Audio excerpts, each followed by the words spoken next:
awal-awal manusia yang bersiwak. Wa awwalu man hajara minal anbiya, dan Nabi Ibrahim adalah awal-awal orang yang hijrah daripada para nabi. Beliau hijrah dari Irak ke Palestina ke Mesir, pernah tinggal juga di Mekah.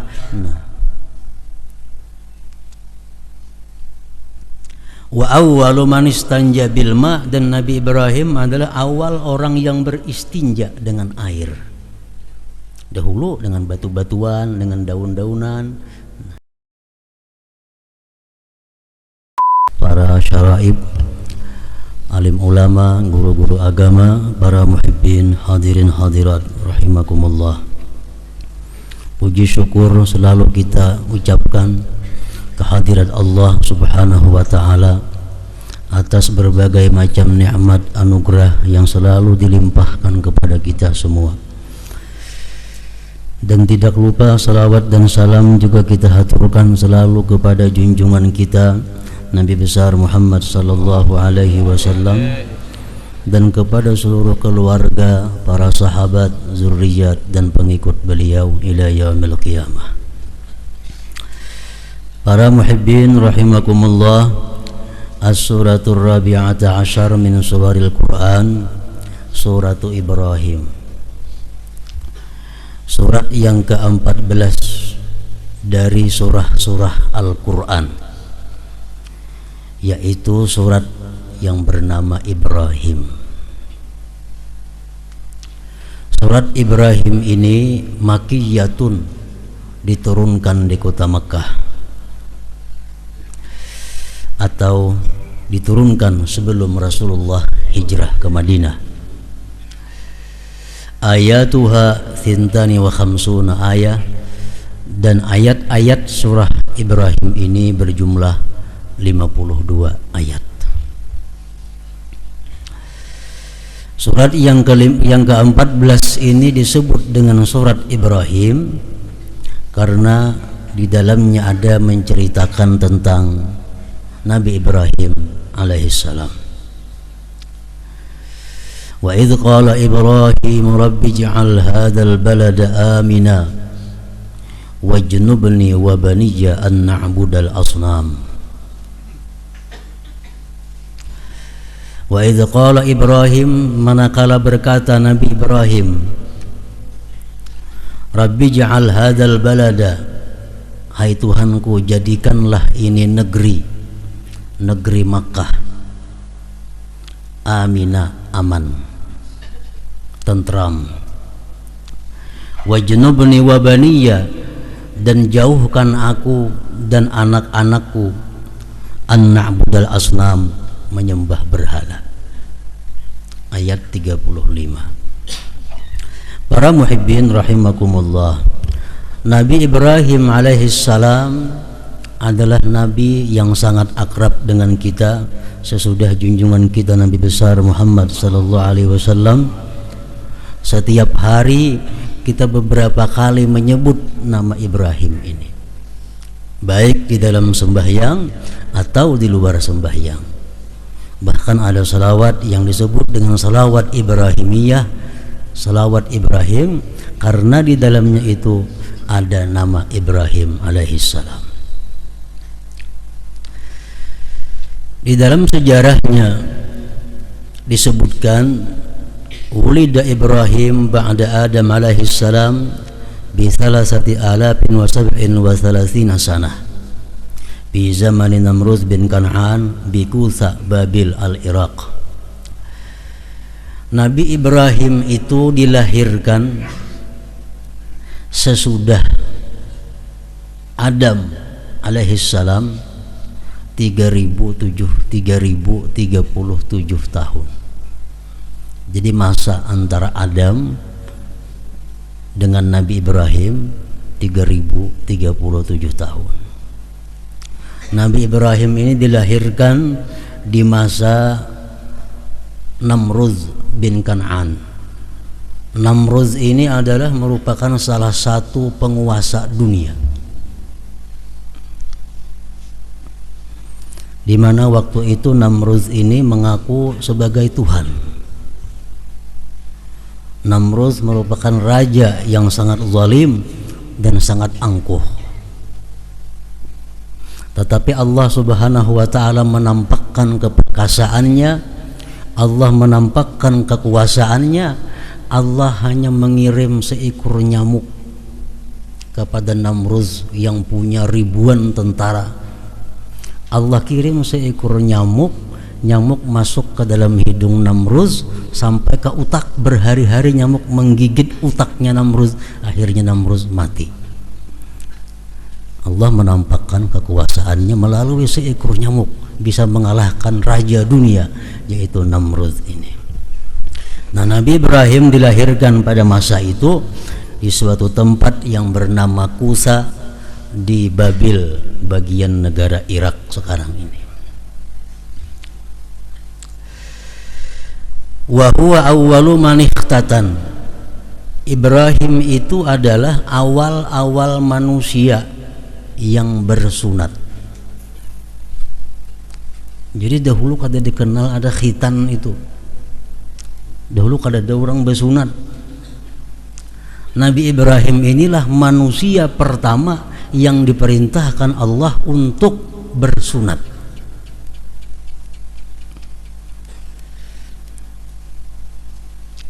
Dalam riwayatnya ada yang mengatakan bahwa Nabi Ibrahim ini diperintahkan Allah bersunat itu sesudah berumur 120 tahun. Ada mengatakan 80 tahun. Dan sidin menyunat seorang. Kenapa? Karena belum ada lagi tukang sunat. Terpaksa seorang menyunat. Awwalu man ikhtatan, Ibrahim adalah awal orang yang bersunat.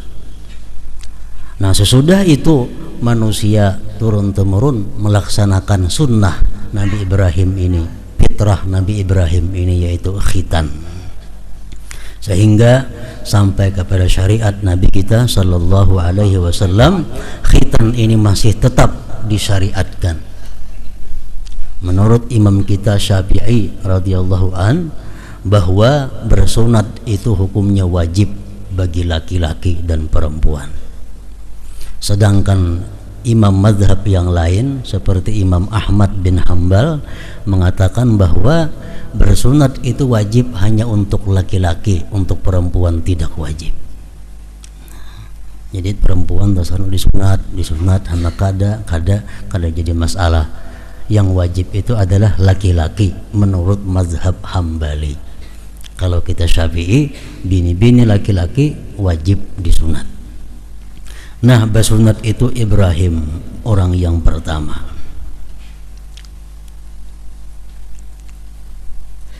Wa awwalu man labisan na'lain, dan Ibrahim ini adalah manusia pertama yang memakai dua sandal.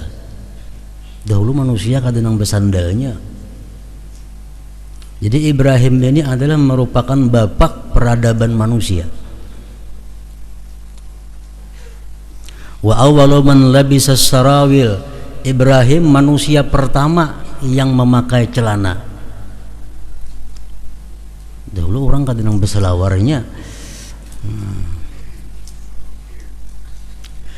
Wa awwalu man qassa syaribah, dan Ibrahim awal manusia yang memutung kumisnya. Jadi kita bisa membayangkan dahulu orang berkumis kalau dipotong sepanjang-panjangnya si singut itu. Mulai masa Ibrahim ada syariat memutung kumis. Wa awwalu man qala ma'azfarah, Ibrahim adalah manusia pertama yang memutung kuku. Dahulu manusia ada Islam menantak kuku. Kayak apa panjangnya kuku itu. Wa awwalu man istaq, dan Ibrahim awal-awal manusia yang bersiwak. Wa awwalu man hajara minal anbiya, dan Nabi Ibrahim adalah awal-awal orang yang hijrah daripada para nabi. Beliau hijrah dari Irak ke Palestina ke Mesir, pernah tinggal juga di Mekah.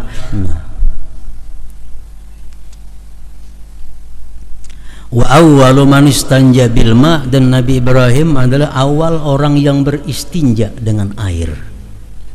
Dahulu dengan batu-batuan, dengan daun-daunan. Wa awwalu man syab, dan awal-awal manusia yang beruban. Nabi Ibrahim manusia pertama nang beruban.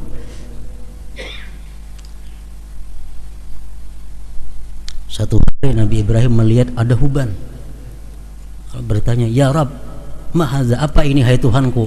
Rambut ada putih timbul. Orang ada dengan putihnya, seorang ada putih." Allah mewahyukan itu al-waqar, itu tandanya kemapanan, tandanya ketentraman, tandanya ketenangan. Artinya orang yang beruban itu orang yang sudah tentram, orang yang sudah dewasa, orang yang sudah mapan. Lalu Ibrahim berdoa, "Rabbi zidni waqara." Ya Allah, tambahkan kepadaku kemapanan itu. Jadi Ibrahim awal manusia yang beruban. Dalam agama Islam, syariat Nabi kita Nabi Muhammad sallallahu alaihi wasallam, bahwa uban itu adalah merupakan satu utusan daripada malaikat Israel. Artinya menandakan bahwa ini Israel sudah mulai mengirim pesan orang-orang yang ubanan itu, pesan singkat. Sehingga dimakruhkan kita mencabut uban itu. Karena apa? Karena itu uban tanda orang yang mantap, tanda orang yang sudah tentram, tanda orang yang sudah tidak menghiraukan lagi dunia, tanda orang yang sudah siap menghadap Allah. Itu orang beruban.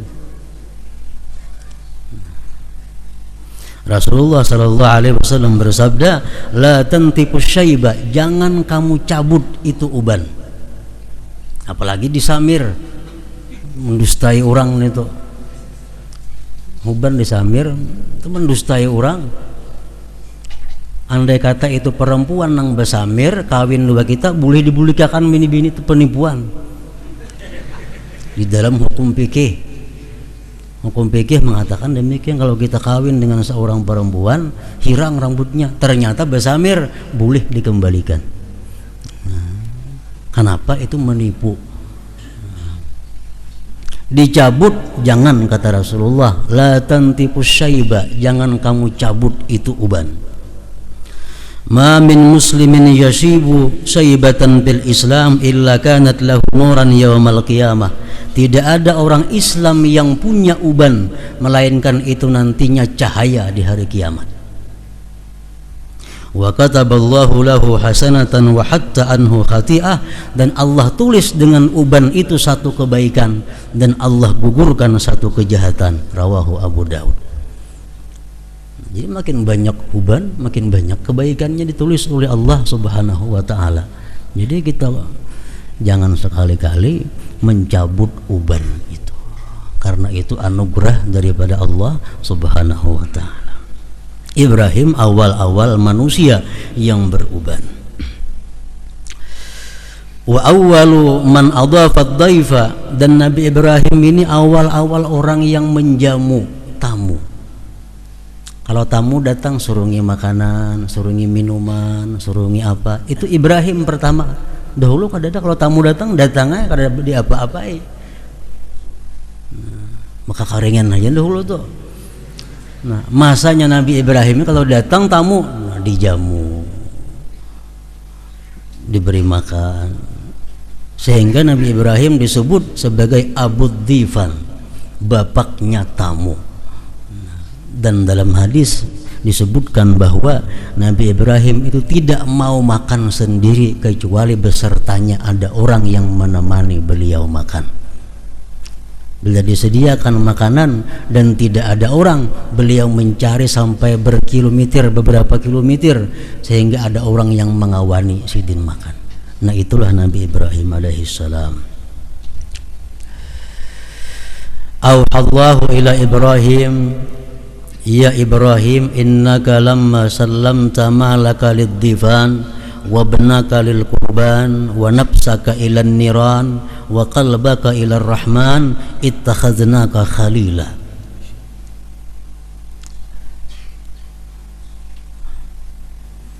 Firman Allah, wahai Ibrahim, manakala engkau menyerahkan harta kamu untuk menjamu orang, engkau serahkan anak engkau untuk disembelih, engkau serahkan diri engkau dilemparkan ke dalam api oleh Namrud, engkau serahkan hatimu kepada Tuhan, ittakhadnaka khalila, maka kami jadikan engkau sebagai kekasih. Makanya Ibrahim disebut Khalilullah atau Khalilur Rahman. Dan kita jangan lupa bahwa di dalam kubur nanti salah satu yang ditanyakan oleh malaikat Munkar Nakir kepada kita ada tentang Ibrahim. Ibrahim itu siapa?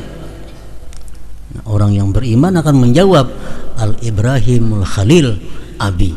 Nah, Ibrahim Al-Khalil itu adalah abahku. Abah napa? Abul Adyan, abah agama.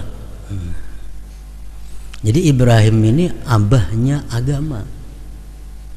Adam Abul Bashar, Nabi Adam itu abahnya seluruh manusia.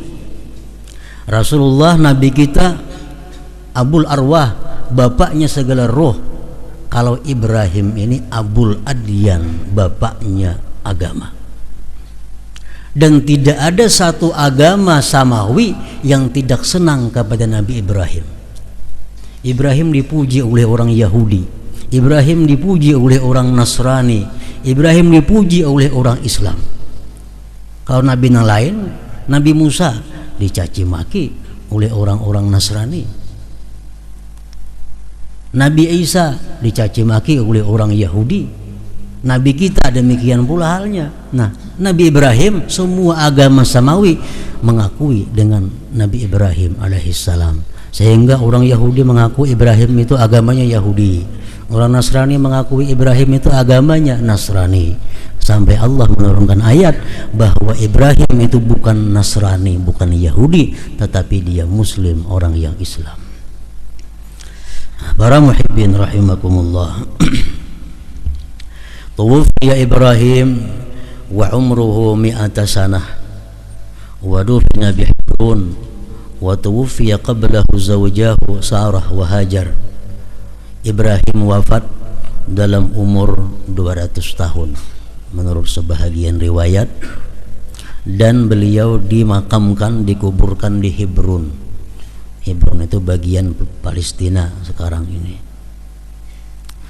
Dan diwafatkan sebelum beliau wafat terlebih dahulu dua istri beliau, Sarah dan Hajar, lebih dahulu wafat daripada Nabi Ibrahim. Wa taraka 13 minal aulad, dan Nabi Ibrahim meninggalkan 13 orang anak. Pertama Ismail paling tua dari istri beliau Hajar. Yang kedua Ishak dari istri beliau Sarah. Nah, sisanya dari istri beliau yang bernama Qaturah binti Yaqtan dan Hujun binti Uhayb.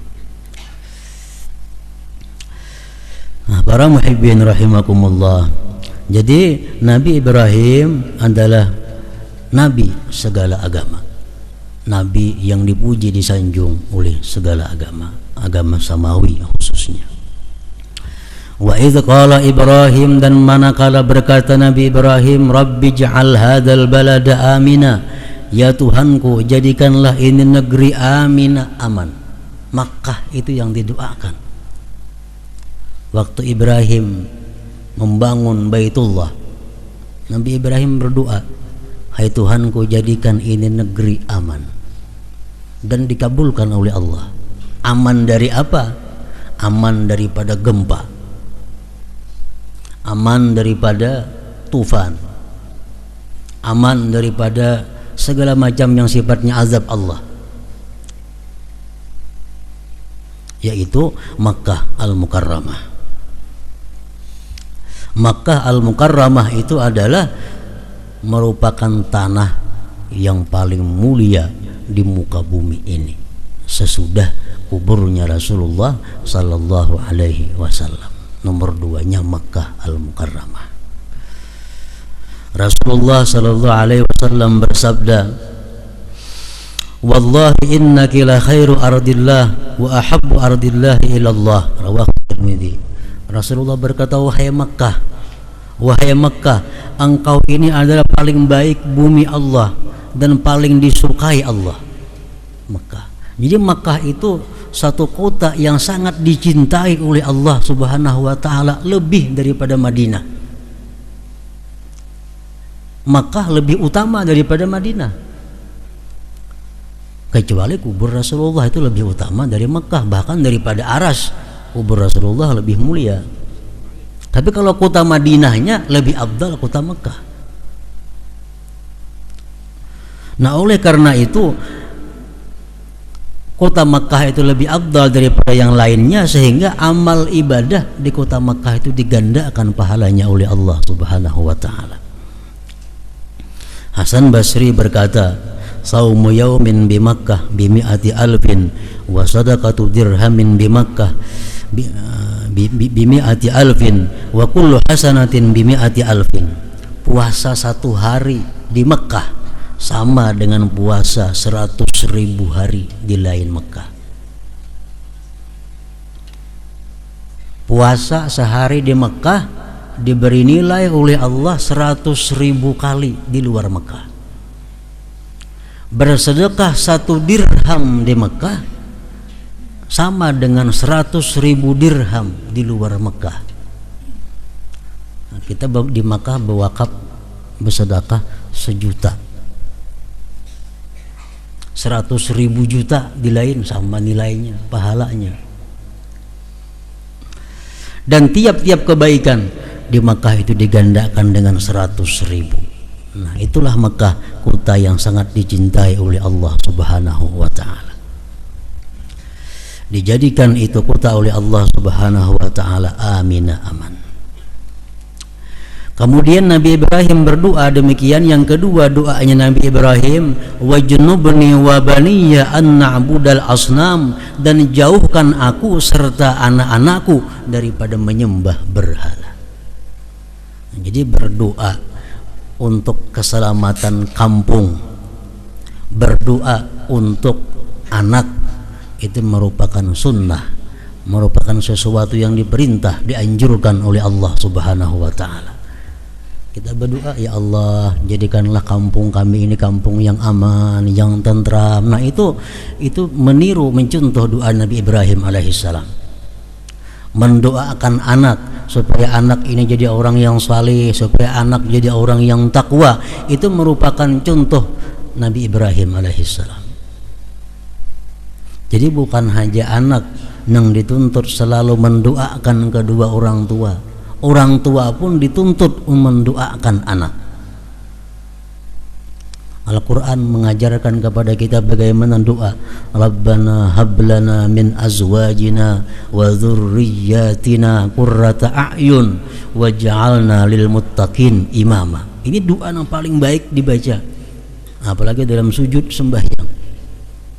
Rabbana hablana min azwajina, ya Allah berikanlah kami min azwajina daripada pasangan-pasangan kami, wa zurriyatina zuriyat kami, qurrata a'yun penyenang hati.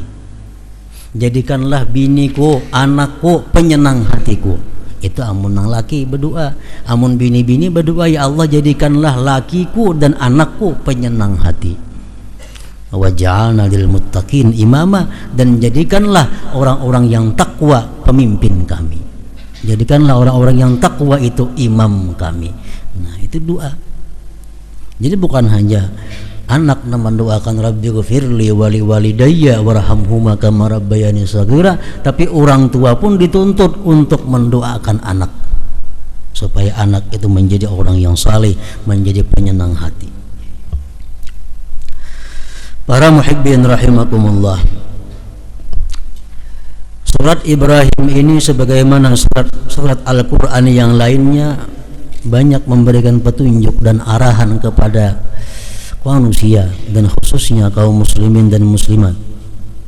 Antara lain Di dalam surat Ibrahim ini terdapat ayat yang sangat masyhur, yaitu wa iz ta'azzana rabbukum la in syakartum la azidannakum wa la in kafartum inna azabi lasyadid. Ayat 7 surat Ibrahim. Ketika memberitahu Tuhan, sungguh jika kalian itu bersyukur, aku tambah, dan jika kalian itu kufur, sesungguhnya azabku sangat pedih. Nah, syukur kepada Allah Subhanahu wa ta'ala merupakan satu kewajiban bagi tiap-tiap muslim dan muslimah. Tapi sayangnya Allah menyatakan dalam Al-Quran, wa qalilun min ibadiyas syakur, sedikit sekali hambaku yang bersyukur. Jadi syukur dari berbagai macam pendapat para ulama, macam apa yang dikehendaki dengan syukur itu. Ada satu pendapat yang mengatakan bahwa syukur itu ada awal, ada akhir. Syukur itu awalnya adalah farahun bil mun'im ala in'ami, gembira dengan Allah atas pemberiannya. Itu permulaan syukur. Kita gembira dengan Allah atas pemberiannya. Kita gembira kepada Allah dengan Allah atas karunia-Nya.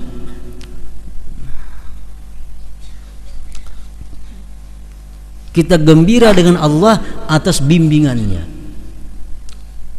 Kita diberinya kesehatan, diberinya keamanan, diberinya ketentraman, diberinya rezeki yang luas. Kita gembira dengan Allah atas anugerah-anugerah itu.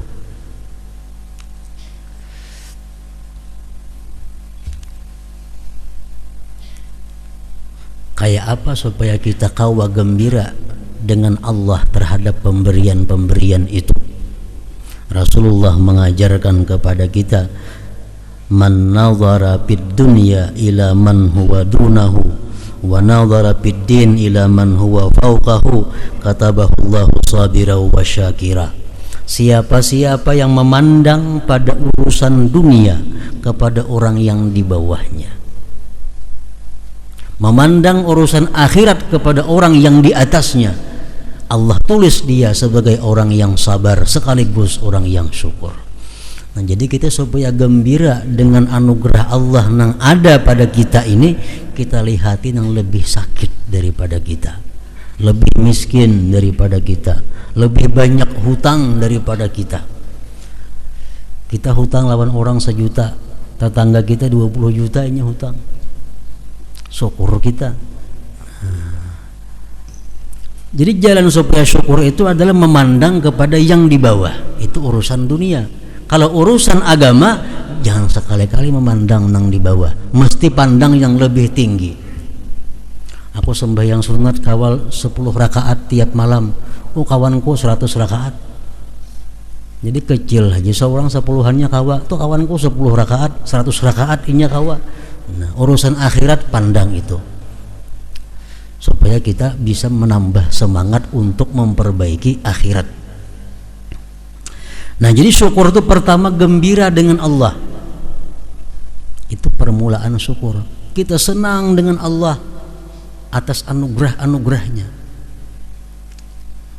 Ujungnya syukur sarapun ni'am biridal mun'im, menggunakan nikmat itu pada jalan yang diridai Allah. Nah, itu sudah syukur. Sudah dapat duit yang halal 10.000 rupiah, dapat duit yang halal 100.000 rupiah, senang dengan Allah, alhamdulillah, puji bagi Allah, syukur, alhamdulillah. Dapat 100.000 digunakan untuk yang diridai Allah, memberi makani anak, memberi makani bini, sisanya untuk sosial kaum muslim. Nah, ini semua yang diridai Allah. Kalau kita demikian halnya, kita orang yang bersyukur terhadap duit yang 100.000 tadi ngarannya. Wala in kafartum inna azabi lasyadid. amun kafir, amun duit 100.000 itu digunakan kepada yang dilarang Allah, nah azab Allah sangat dahsyat, azab Allah sangat pedih. Para muhibbin rahimakumullah, syukur kepada Allah subhanahu wa ta'ala tidak akan bisa terlaksana selama kita belum syukur kepada manusia. Demikian sabda Rasulullah, man lam yashkurin nas lam yashkurillah, rawahu Tirmidzi. Siapa yang tidak syukur kepada manusia, dia tidak akan bisa bersyukur kepada Allah. Syukur kepada manusia lain lagi caranya, bersyukur kepada Allah lain lagi pulang caranya. Syukur kepada Allah, gembira dengan Allah atas pemberiannya, gunakan nikmat di jalan yang diridainya, syukur kepada Allah. Syukur kepada manusia macam apa? Rasulullah sallallahu alaihi wasallam mengajarkan kepada kita, man asda ilaikum ma'rufan fakafi'uhu fa illam tastati'u fad'u lahu hatta ta'lamu annakum qad kafa'tumuh, rawahu Abu Daud. Barang siapa yang memberikan kepada kamu kebaikan, fakafi'uh, balaslah mereka itu, balas. Siapa-siapa yang menyampaikan kepada kita kebaikan, maka hendaklah dibalas kebaikan dengan kebaikan. Fa illam tastati'u, kalau kamu tidak bisa membalas kebaikan itu, fad'u lahu, doakan dia. Nah, doakan dia. Hatta ta'lamu annakum qad kafa'tumuh, sehingga kamu mengetahui bahwa kamu sudah membalas dia.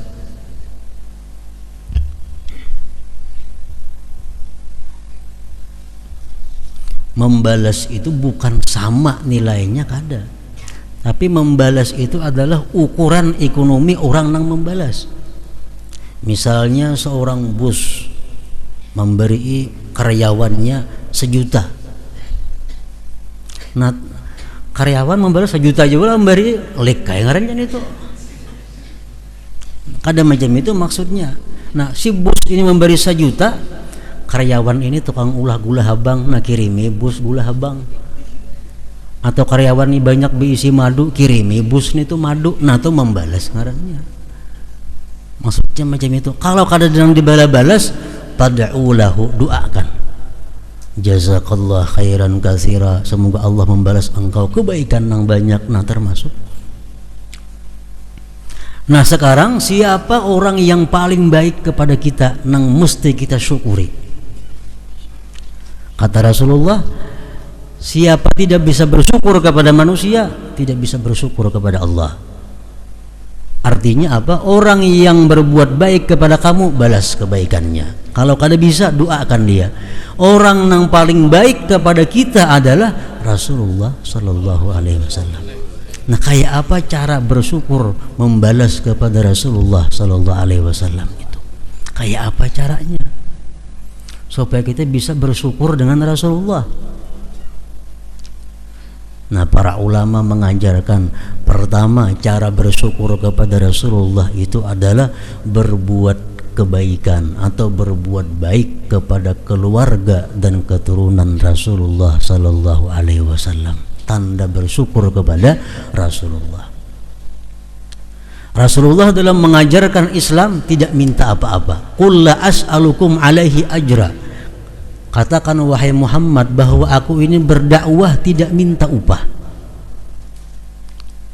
La as'alukum alaihi ajra illal mawaddata fil qurba, kecuali cintai keluarga dan kerabatku, kata Rasulullah sallallahu alaihi wasallam. Nah, kalau kita bisa berbuat baik kepada keluarga Rasulullah, kita bisa berbuat baik kepada keturunan Rasulullah, kita bersyukur ngarannya kepada Rasulullah sallallahu alaihi wasallam. Itu salah satunya. Banyak bersalawat kepada Rasulullah, bersyukur juga ngarannya kepada Rasulullah. Kalau kita kada bersyukur kepada Rasulullah, apapun ibadah kita ditolak oleh Allah Subhanahu wa taala. Ditolak oleh Allah Subhanahu wa ta'ala. Yang kedua, orang yang paling banyak berbuat baik kepada kita adalah siapa? Kedua orang tua kita. Orang tua kita. Al-Quran menyebutkan anishkurli wali walidai, syukuri aku ya Tuhan dan kedua orang tua engkau.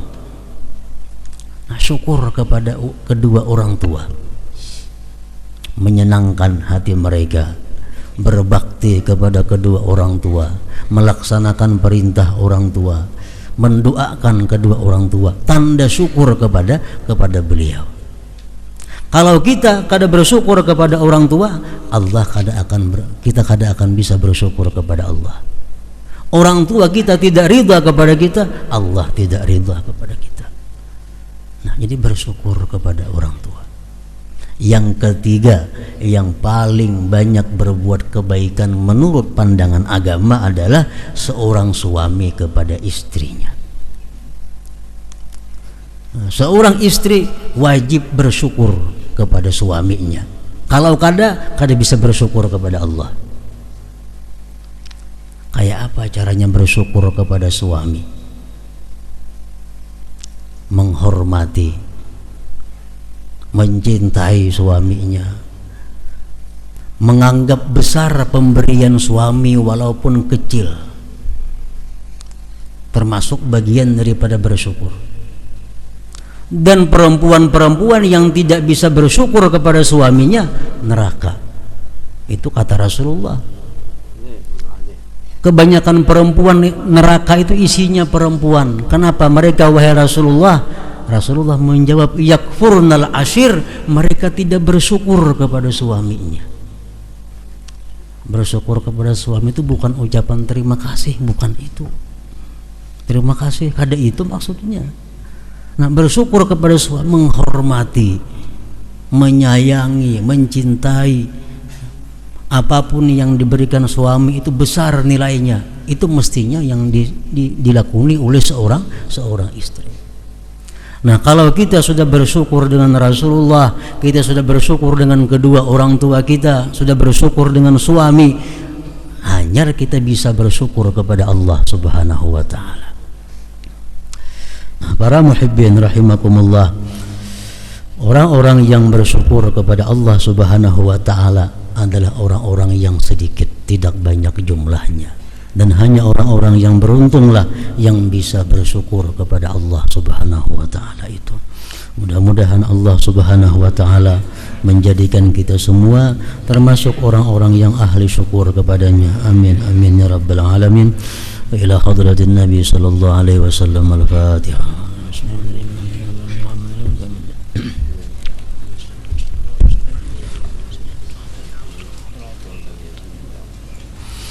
أشهد أن لا إله إلا الله وحده لا شريك له